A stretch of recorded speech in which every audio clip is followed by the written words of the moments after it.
Plaukė 4 gyvuliukai su suskeldėjusia klumpe.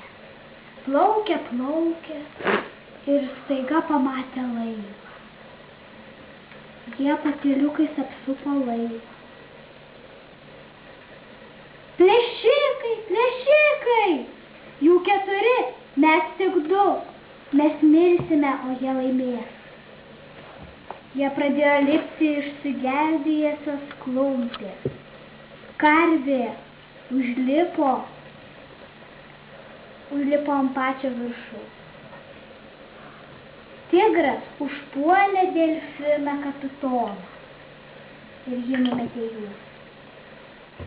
Karvė, didžiosios karvės dukra, nugalėjo mažąjį jūrininką. Tuo tarpu tigras įkritęs į vandenį kovojo su beveik išsekusiu jėgų netekusiu kapitonu. Tigras laimėjęs nubėgo pas vėžlį. Vėžlys atplaukęs išgabeno į krantą delfiną. Mes laimėjome, džiaugiasi visi. Visi susėdė į suskeldusiąją klumpę, išplaukė ramiai namo. Išplaukė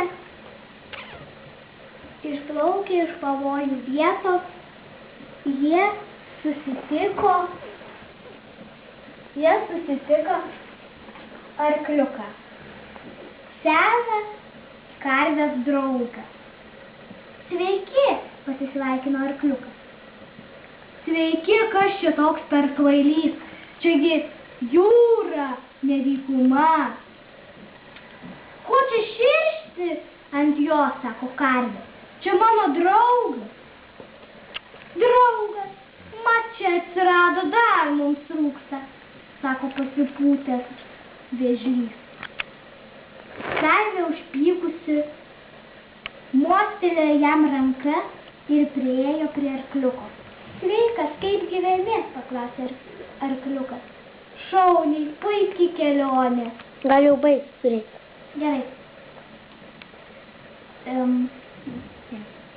Vėžlys įsikišęs tarė.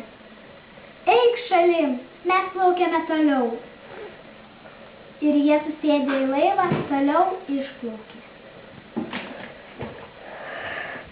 Parodyk, man labai įdomu.